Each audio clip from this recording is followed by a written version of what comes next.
we're starting. It's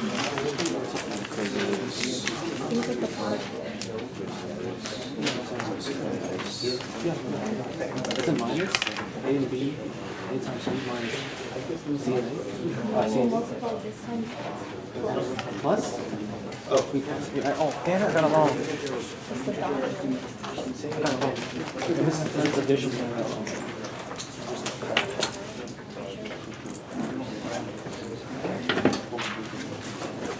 okay. So we're starting. I figured maybe starting by going over the quiz might be a nice little recap. Not of everything, but of some of the things that we talked about in last class.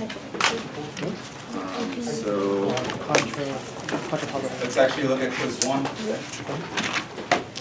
What was that? From 1, what's the definition of a function from A to B?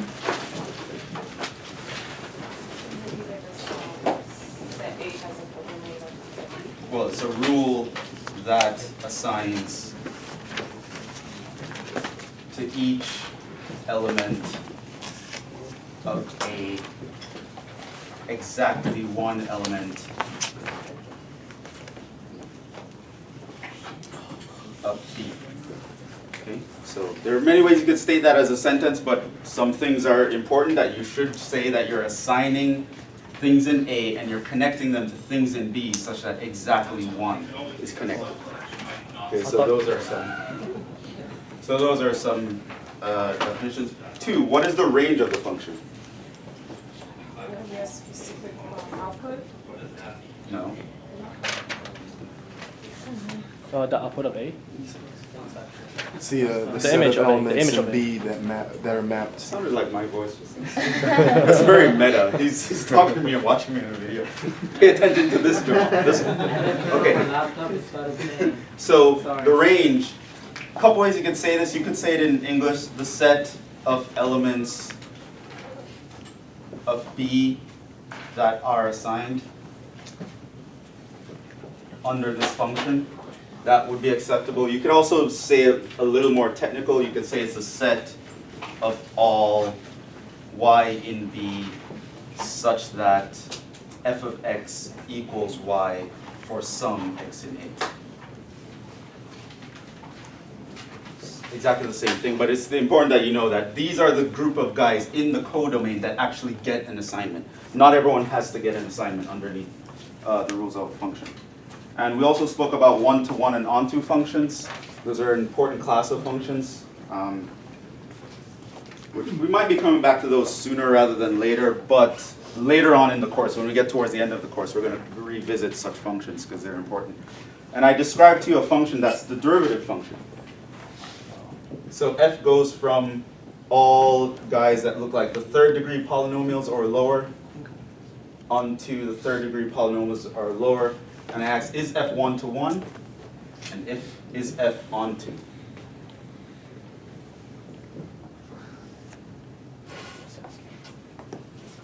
All right, where f is the derivative function.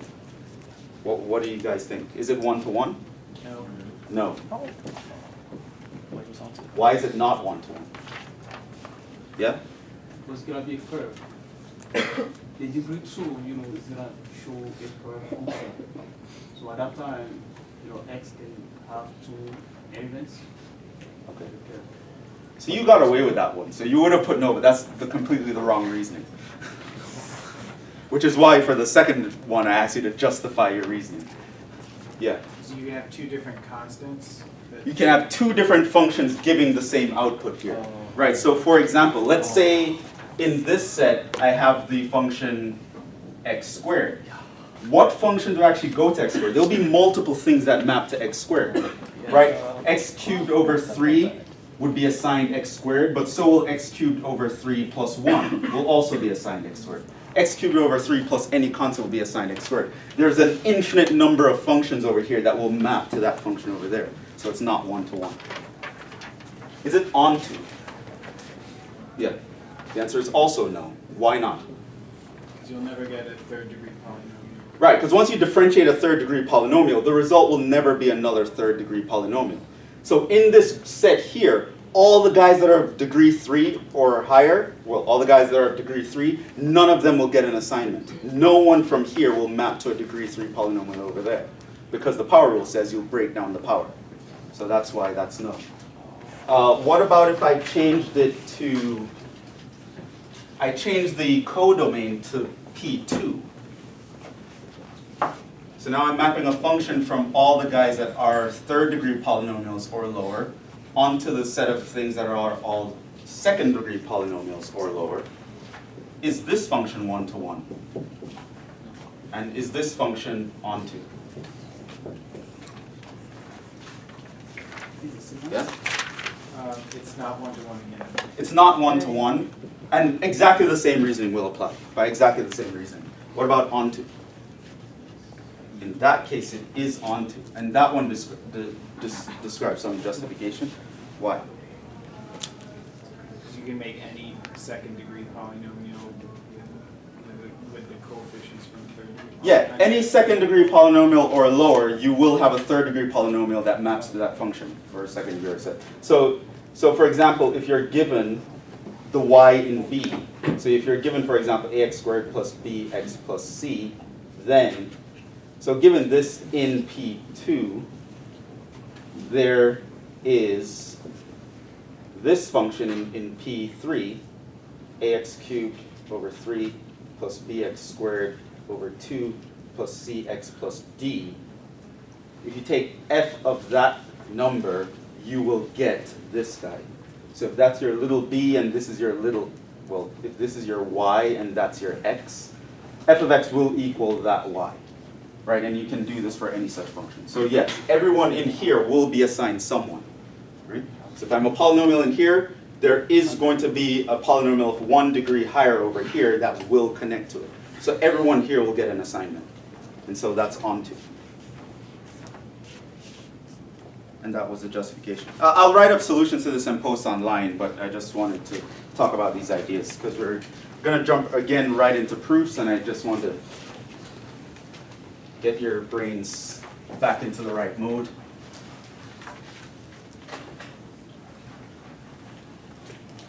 And the third and the next problem was a prove or disprove. So here's a statement. I didn't really tell you whether it was true or not.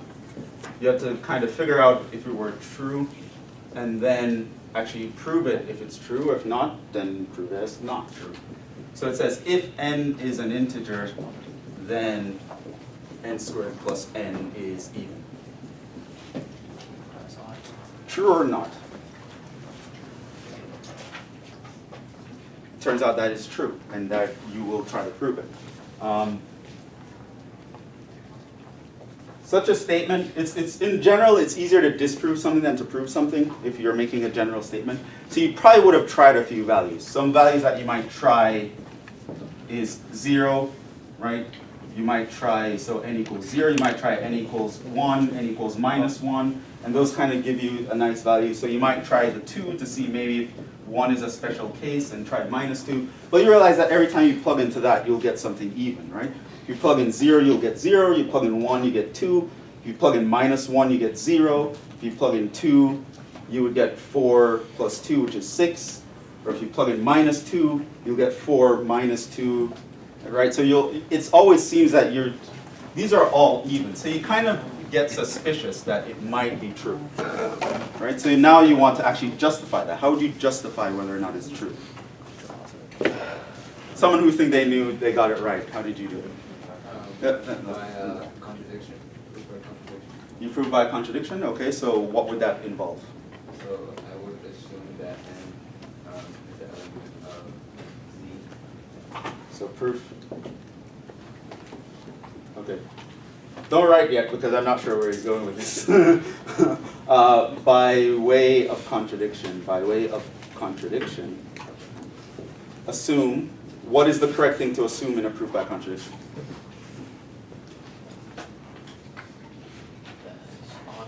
You'd have to assume that n is an integer, but n squared plus n is odd. Now, how would you deal with that situation? Yeah? N squared plus n equals 2k plus 1. Okay, so you get n squared plus n equals 2k plus 1 because that's what it means to be odd. How do you deal with that?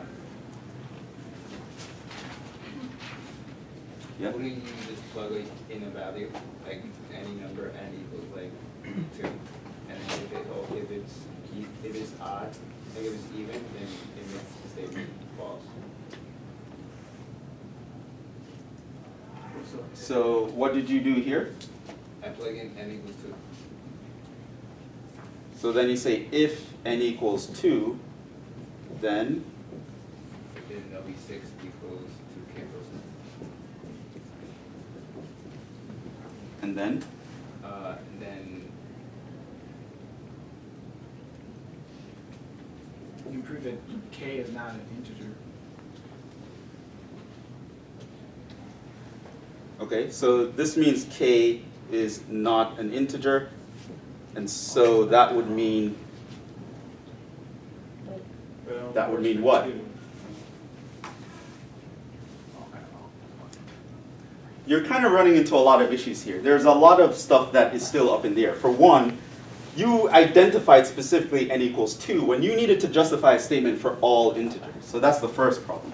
The second problem is, can you be sure that if k is not an integer, that n would not be an integer? You can't be sure, right? Because if k is like 3 over 2 or something like that, there are multiple ways you could possibly get an integer here.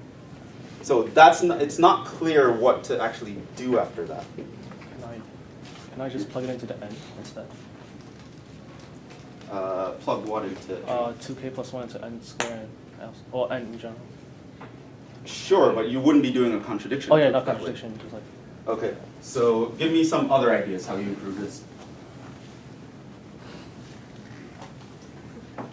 Maybe No, wait, I think he was the second one. That's it. proof by cases. So here you do proof. Consider the following cases. Okay, what were your cases here? N is odd and n is even. So you can have a case 1 where it's n is odd, and case 2, n is even, right? Now one thing that's important to recognize is the way he broke up his cases, it accounts for everyone under consideration. If n is an integer, odd and even covers literally everybody. So, yes? I did the same thing, but I just realized z includes the negative as well. I Yes, forgot to. it does. But the even and odd does not include the negative. It does. It does? Okay. Yeah. So if I have like negative 16, that is actually 2 times negative 8. Right. It's included in our definition. Positives and negatives is included in that 2k or 2k plus 1 definition. So let's look at case 1. What would happen if n is odd? N is odd. This means that n is equal to 2k plus 1. That would mean that if I take n squared plus n, what would I get? I'm going to square this. That's going to be 4k squared plus 4k plus 1 plus 2k plus 1. And that I can write as, well, this is 4k squared plus 6k plus 2. And that I can write as 2 times 2k squared plus 3k plus 1. And this is, which is even. Wait, And in case 2, wait, why? in case 2, if n is even, this means that n is 2 times an integer, which means that my n squared plus n would be, if I square 2k, I get 4k squared, plus this guy would be 2k, and I can write that as 2 times 2k squared plus k, which is even. And then you can end with, in all cases, n squared plus n is even.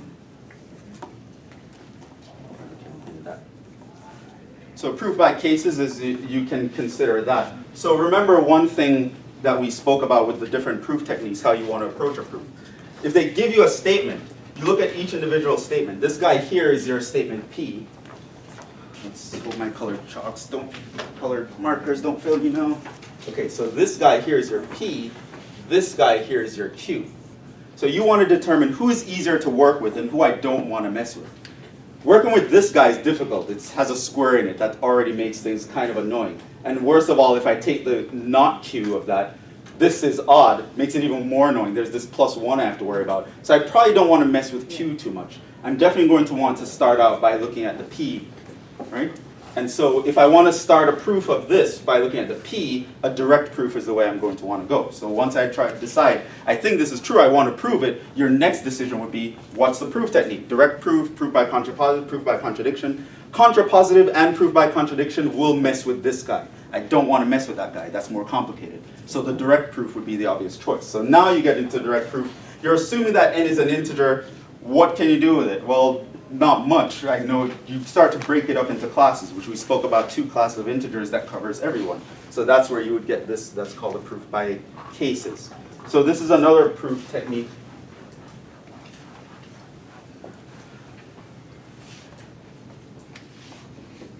This illustrates a proof by cases. Right? So this means this is when we define cases that cover all situations under consideration.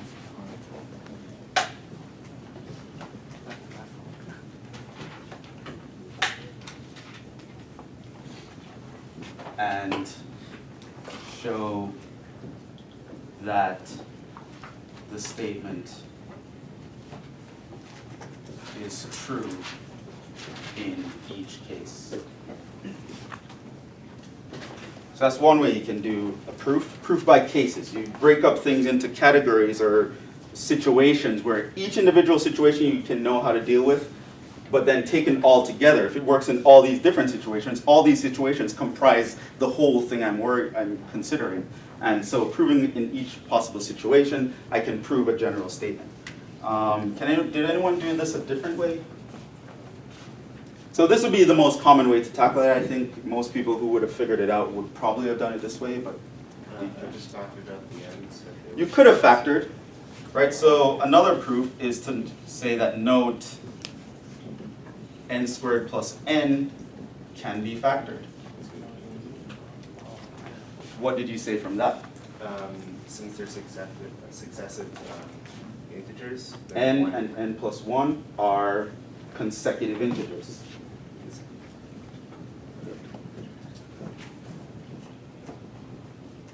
This means 1 must be odd, must be even. So the product is even.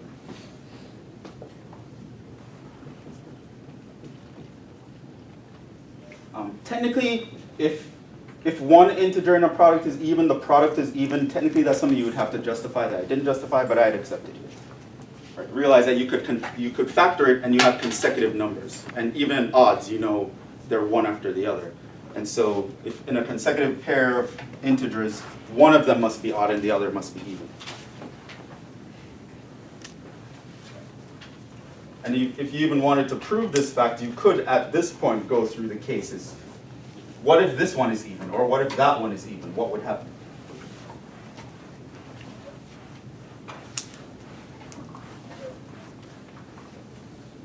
So that was actually a true statement. It brings up an idea of disproving.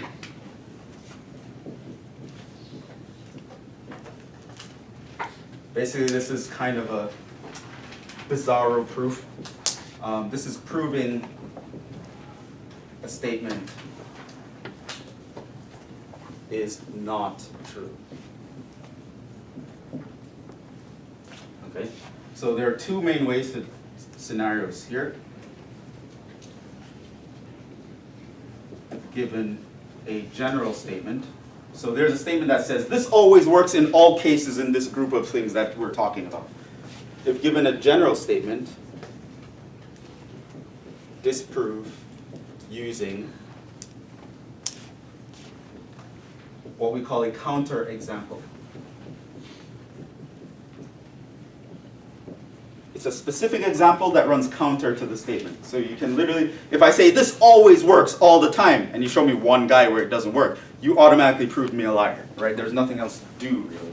So I can say something like, example, let P be the statement, I mentioned this last time, all prime numbers are odd. Then I can say, to disprove this, consider the counterexample.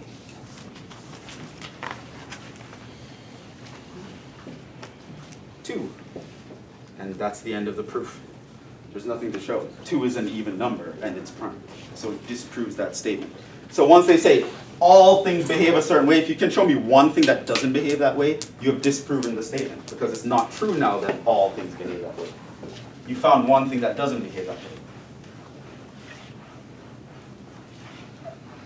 And of course, the kind of opposite happens. If you want to prove a statement about a specific thing or the existence of a specific thing, so if you want to disprove a general statement, you need a specific example. If you want to disprove a specific statement, you need a general proof. So 2, if given a specific statement,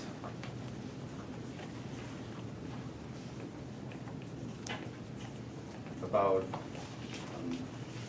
existence or claim, disprove using a general proof. Right? Because if someone says there is an object that does this, if you show them an object that doesn't do it, they're like, okay, yeah, that wasn't the one I was talking about. There's another one that does it somewhere out there. And no matter how many examples you show them, they can always just say, oh, you didn't pick the right one. It's out there somewhere. You know, they can always argue against you.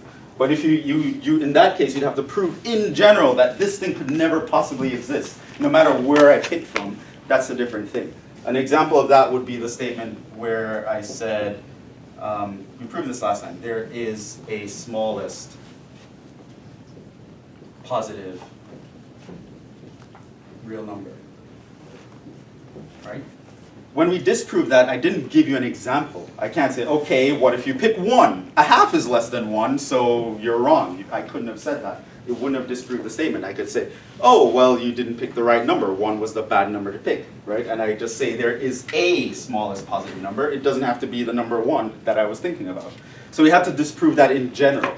And I say, you give me any positive number, x over 2, I can just divide that number by 2, and so I found something smaller. So that talks about disproving and proof by cases. Another very important kind of proof, which I think is the last proof technique we're going to talk about, which is important for linear algebra, is induction. So there's something called a proof by induction.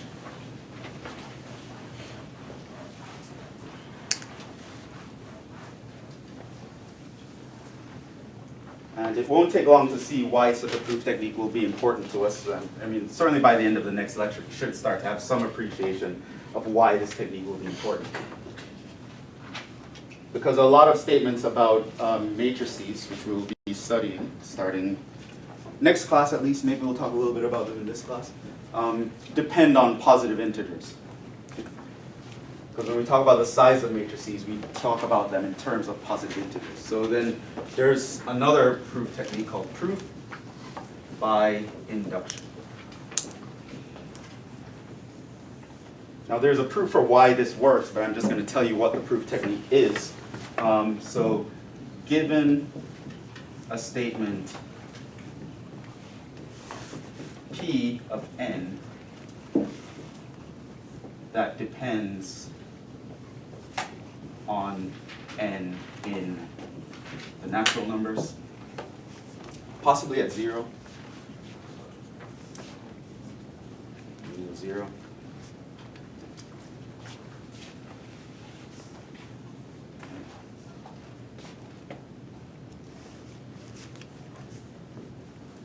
We can prove this statement Meaning this is a statement that says this is true for all the integers, right? This is true for all the positive integers. If your n is 0 or 1 or 2 or 3, any integer, this statement will be true. That's what the kind of statement I'm describing. We can prove this by proving the following two cases. 1.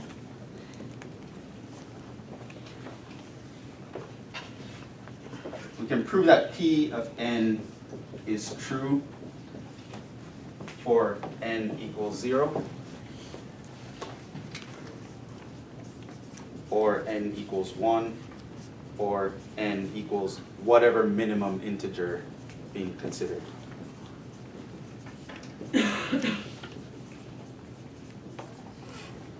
Right?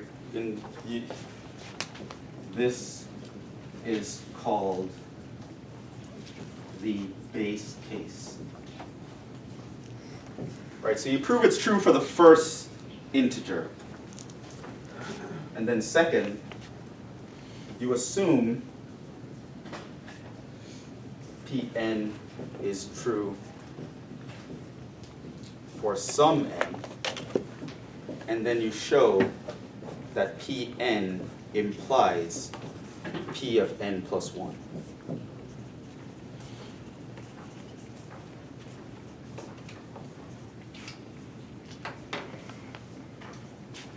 And just for if I ever say it or use the phrase, this assumption that P of n is true, this is called the inductive hypothesis.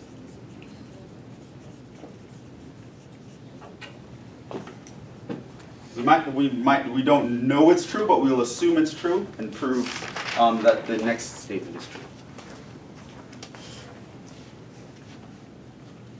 So one thing you should appreciate is that proving these two things will actually prove that the statement works for all integers, right?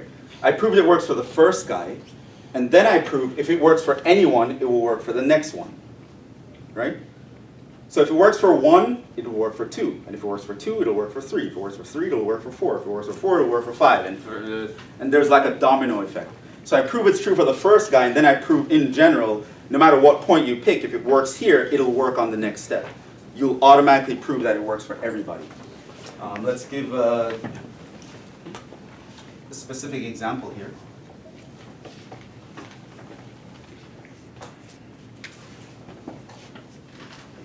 Let n be an element of the natural numbers, which I'm going to take to be 1, 2 on it.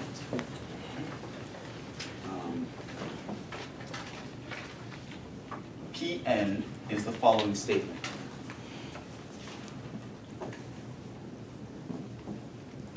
For all n in n,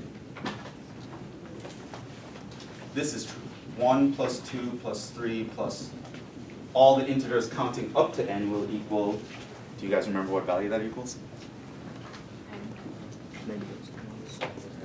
N plus 1. N times n plus 1 all over 2.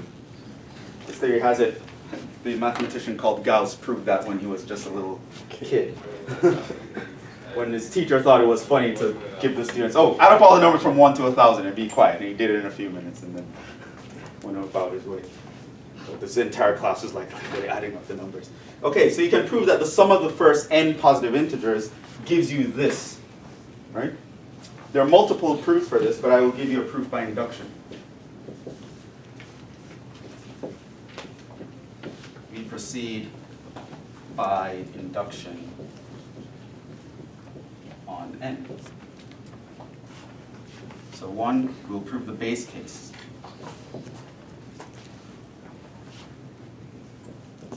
Set n equals 1. And then you check, is this statement true for n equals 1? If n equals 1, then the sum of from 1 up to n is literally just 1. That is equal to, is that equal to if I plug in n equals 1 here? Well, that is equal to 1 times 1 plus 1 all over 2. That is also equal to 1. So boom, base case checks out. Right? For the first integer, this statement is true.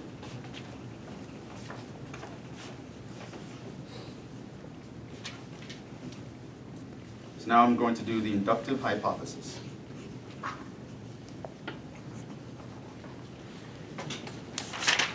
So I'm going to assume 1 plus all the way up to n is equal to n times n plus 1 for some particular n.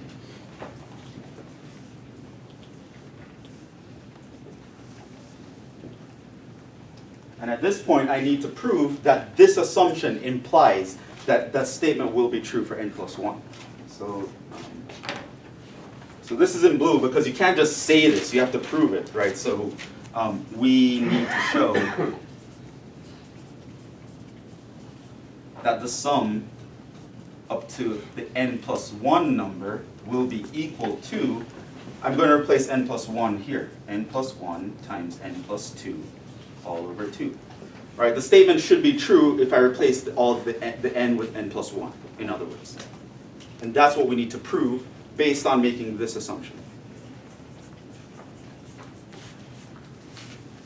Now in this step, in step 2 of an induction proof, there's really no general proof technique. You just kind of have to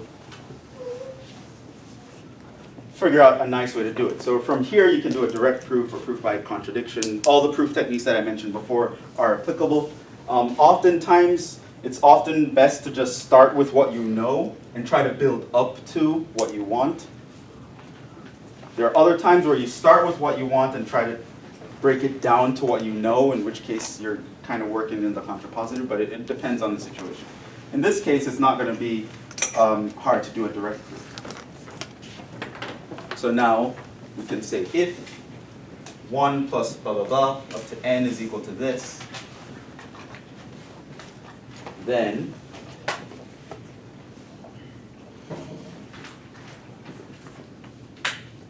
I add n plus 1 to both sides. Right? So I start with the statement I know, and I want to build up to the statement I want to get.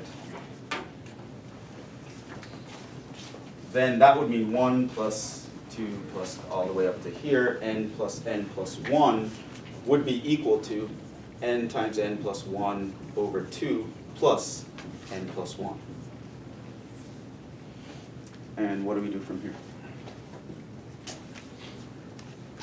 Well, I know where I want to get to, right? So it's always good to actually write this down. That's why I actually wrote it down. I know where I want to end up. Notice what I have here. I have two separate numbers. I want to end up with one big fraction. So the next thing, you kind of follow your nose here and try to combine this. So you multiply this by 2 over 2. And so that would be n times n plus 1 plus 2n plus 2 all over 2. So I'm hoping that the top will give us what we want. So let's actually see. So this is n squared plus n plus 2n plus 2 all over 2. This is n squared plus 3n plus 2 all over 2. And here we have a quadratic. We might think, oh, this looks like a factoring of a quadratic. Does this actually factor here? And an n, to get a 2, you need a 1 and a 2. And to get a 3, you need a plus 1 and a plus 2. So this means that p of n plus 1 is true. And then you can end with the claim holds by induction.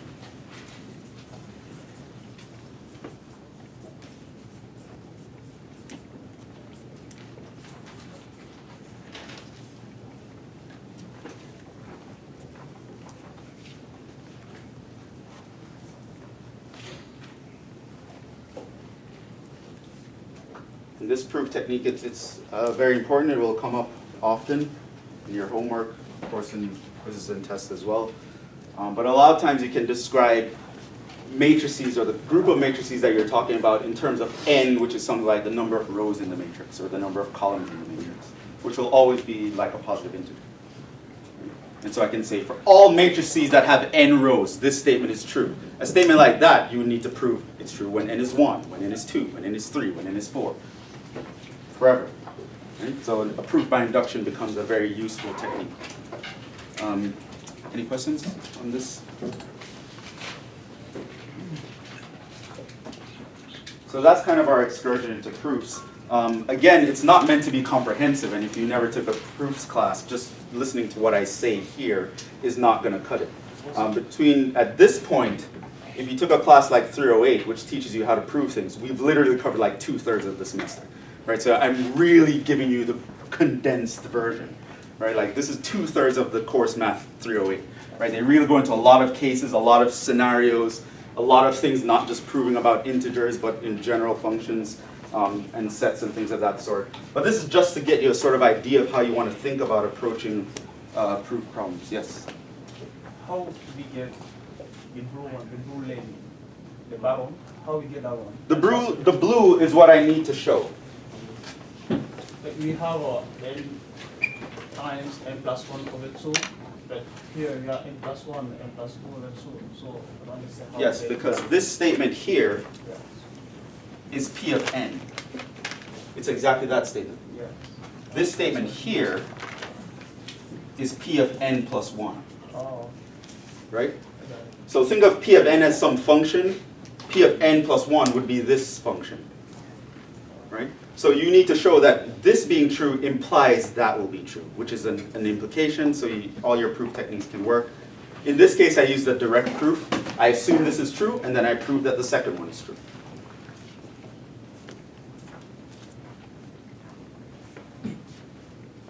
But yeah, so we went through that. I just want you to know some of the important ideas that you want to consider when proving something. It's not necessary for you to go through all the cases of proofs because with linear algebra, the proofs will be in a very specific area. So there will be some kind of strategies that you will be looking at. So you're always going to usually be proving things about integers. So it's nice to know a little bit about integers, and specifically the positive integers. Negative integers aren't really going to matter much to us. Because oftentimes when we talk about integers in this class, we'll think of that integer in the context of being the number of rows of a matrix or the number of columns of a matrix or something similar. Okay, so where is it?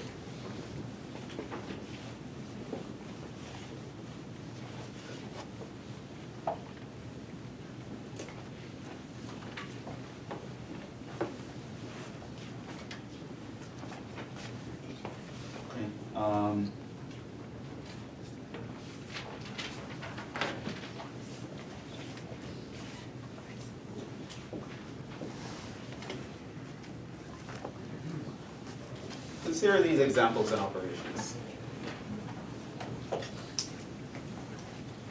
Operations as one key.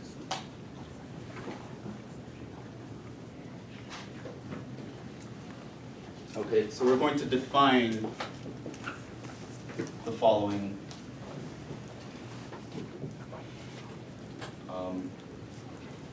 These guys are all linear transformations.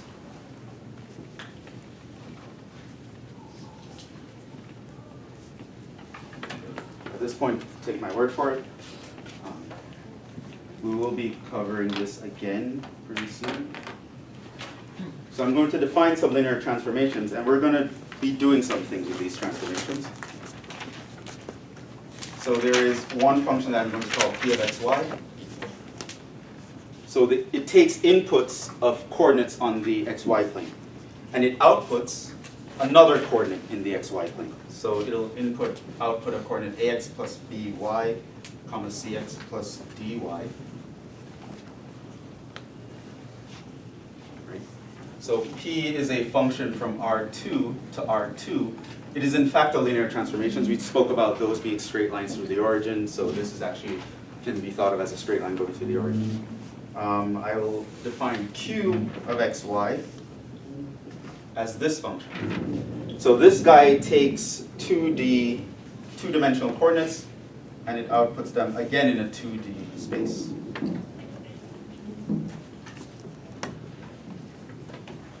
So Q is also a function from R2 to R2. There's a third function. Here's my function R of xy.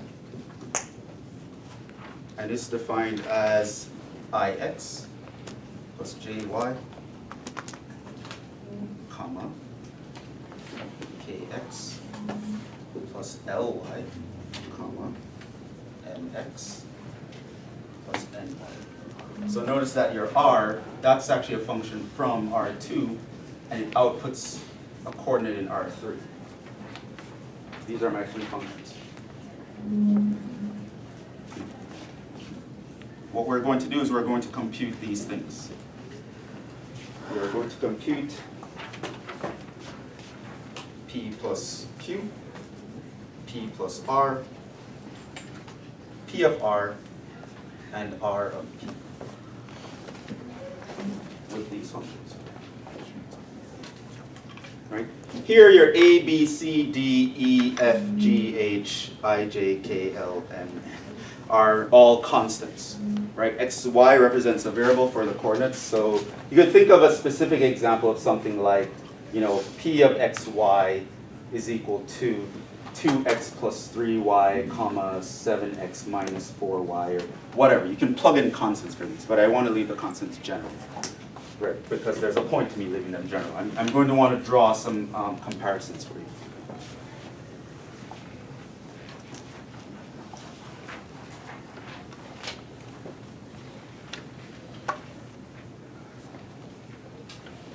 Okay, let's start out. What is P plus Q? In other words, I'm taking this guy, ax plus by, comma cx plus dy, and I'm adding it to ex plus fy and g, comma gx plus hy. Yeah? Would it be like ax plus ex, comma by plus dy? Right, now we're working in R, so the same rules for that we learned in Calc 3 apply to adding vectors. We can think of these guys as adding vectors. So we can add these two by adding the corresponding components. Right, so this guy would just be ax plus ex plus by plus fy, comma cx plus gx plus dy plus hy. In fact, I can write this as a plus e times x, comma, plus b plus f times y, comma, c plus g times x plus d plus h times y. Right? Okay. So that's fine. Okay, what about P plus R?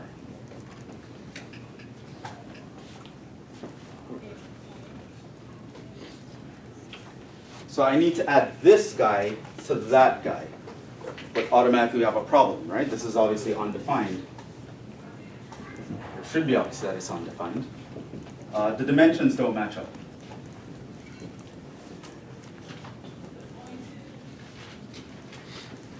Right? You can't add a two-dimensional object to a three-dimensional object because the two-dimensional object has no concept of the third dimension.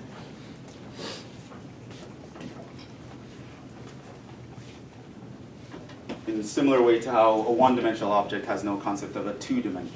So if you're on the real line, what does a circle look like? It looks like everything else on the real line. It looks like a straight line. Right? You won't be able to have the conceptualization of a two-dimensional object. Yes. You can't just say that the two-dimensional object doesn't affect the three-dimensional object in the third dimension. Like it doesn't affect the z coordinate at all. Yeah, except that would be wrong to say because if you studied like level curves in Calc 3, Okay. you do know that that's not true. So based on how the mathematics is set up, it's just not true. We can't combine two-dimensional objects to three-dimensional objects. It just doesn't make sense. And there's no articulation. For example, if you have x plus y equals 2, right? If you look at that guy, what is that in R2? It's a straight line. What is that in R3? It's a plane. It's a completely different thing. If you write the equation of a line in R3, it looks nothing like that. It's just it's a different language. It's incompatible. It's like you're taking two different programs within two different programming languages and expect them to talk to each other. It's not going to work. There's a loss of information. There's more information packed into this one than that one can possibly comprehend. You can think of it that way. It's just you can't connect the two. So it's like, it's like from one dimension it would be a line, to two dimensions it would be a circle, and three dimensions it would be a sphere. It's just not going to work. Yeah, you can't really compare the two, right? So like things you know work for a line don't work for a sphere, right? It's not things that you can actually do. Yeah, so it's undefined because the dimensions don't match up. So there are times when addition of these two functions can work. There are times when the addition don't work. And really the causal factor is the dimensions. Right? It's one idea I want to get through your heads. Addition and subtraction don't always work. They have to work when the dimensions are matching up. Okay? Now this one's going to take a little bit more algebra here. Let's do P of R of xy. Now that's a composite function. Sorry, it's P times R or P? No, P of R, circle, like f of g. Similar. Right, you can think of this as P of R of xy. You know, that is a very different kind of object, right? So what would this look like? Well, you go to the P function and you try to plug in the R function. What would actually happen here? You have extra data. You have extra data, undefined. Right, because again, taking your intuition from Calc 3, this guy would mean that the x component in P becomes you choose like this guy is your x. This guy is your x component. This guy here defines your y component. This guy here is describing your z component, just to use language from Calc 3. So this guy has 3 components. That guy only has 2 components. That's like you have a plug where there's a 3-hole plug versus a 2-hole plug, right? If you only have 2 holes, you can't plug in a thing with 3 spokes, right? This guy of plugging one function into the other, it doesn't work. Right? Sure, it can work the other way. You know, if you have like 3 holes but you only have 2 plugs, that's fine. Or if you have 3 holes and you have 3 plugs, that's fine. But the other way, it's not going to work. You can't really plug this one into that one. This has more dimensions than that one can possibly assimilate. Right? This guy works in 2 dimensions, and we're trying to plug in a 3-dimensional thing into 2 dimensions. It's just not going to work. Let's go the other way, though. What about R of P?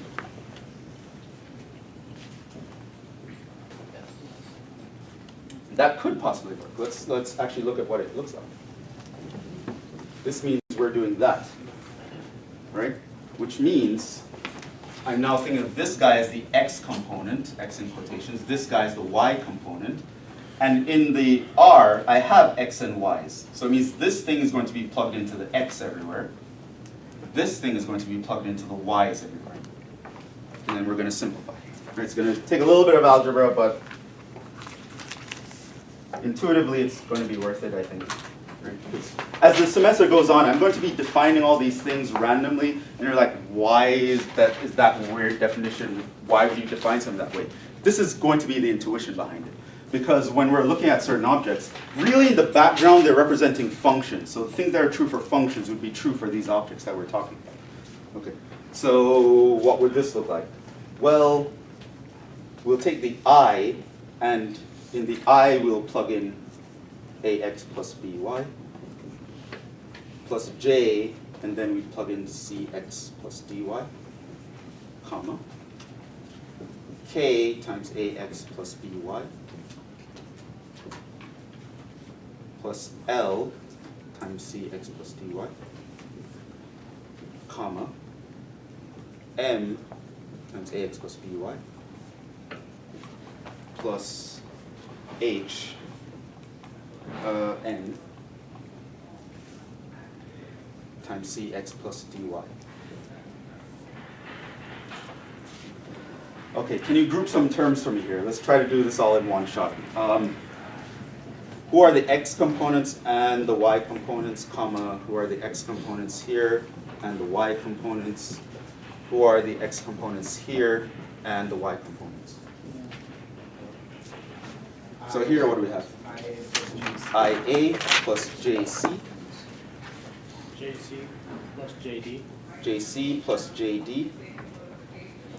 KA, KP. No, IB plus JD. In the second one. There has to be an I and a J. Yes. IB plus JD. Okay, so this one is KA plus LC. This one would be KB plus LD. This one would be MA plus NC.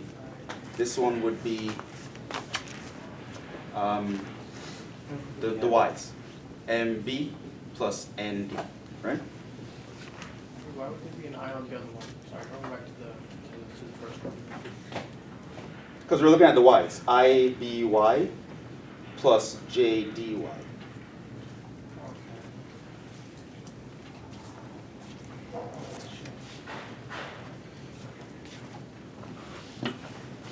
Okay. So remember those answers. I'm going to erase it and then do something really quickly.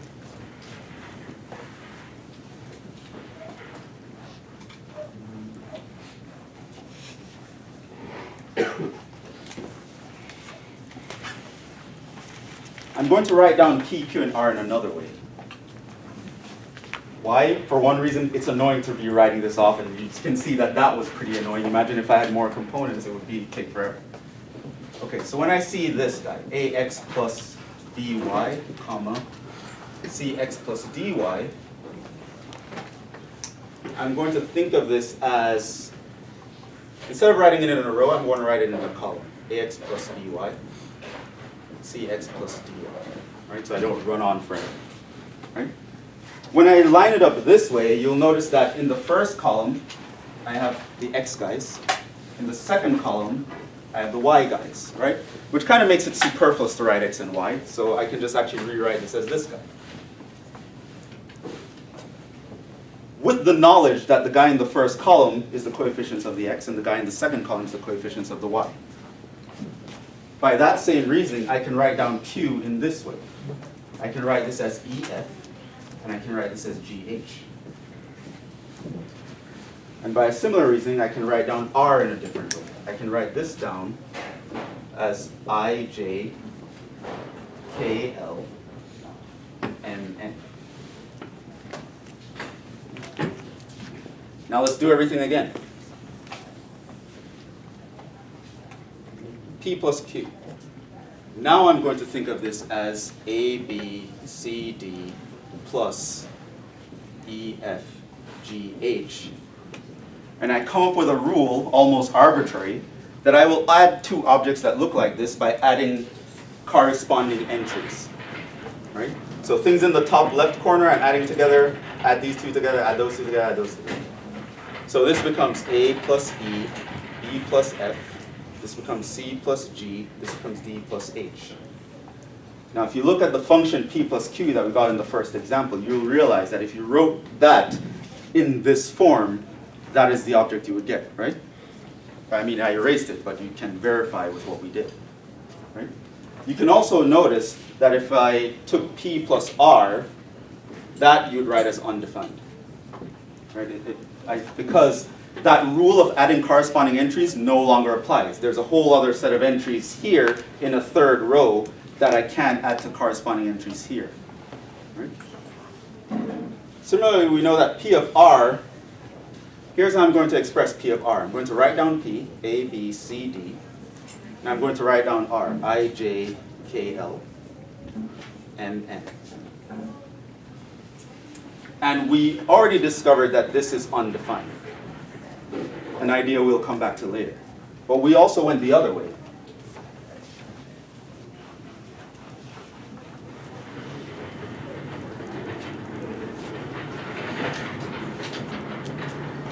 We also considered R of P, in which case that would be I, J, K, L, M, N times A, B, C, D. And here's a rule that I'm going to give you, right? And it's going to seem probably a little bit crazy at first, but bear with me. In the guy on the left, I'm going to look at the rows. I'm going to call this one R1, R2, R3. In the guy on the right, I will look at the columns, P1 and P2. And here's my rule. In the top entry, I'm going to take R1, I'm going to think of it as a vector and dot product it with P1. Then I'm going to take R1 as a vector and dot product it with P2. Then I'm going to take R2 as a vector dot product with P1, take R2 as a vector dot product with P2, take R3 as a vector dot product with P1, take R3 as a vector dot product with P2.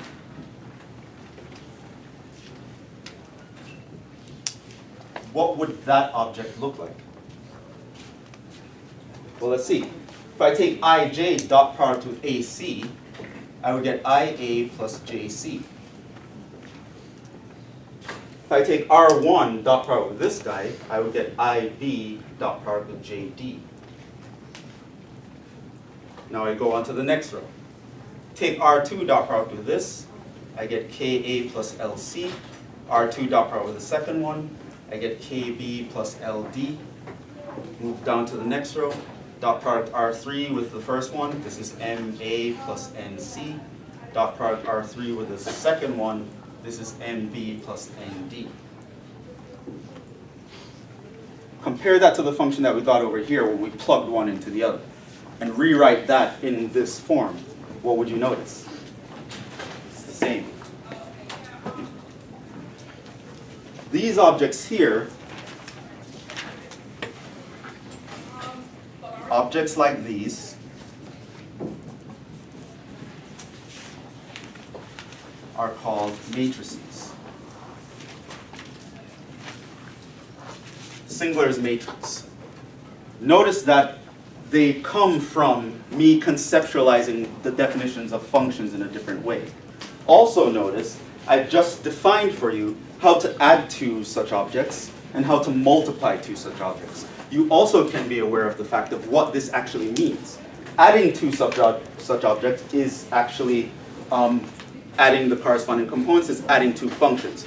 Multiplying two objects, if I put one beside the other, it is tantamount to actually taking this second object, this function, and plugging it into that object as a composite function. And we'll stop there. But this is just an idea of where next class I'm going to define for you matrix addition and multiplication and some other things. And in the background, what's really happening is these things. We have functions playing with each other in various ways. And there are times when things are defined or not defined because with functions they're defined or not defined. So explore that idea a little bit more next time and actually start the material for the syllabus.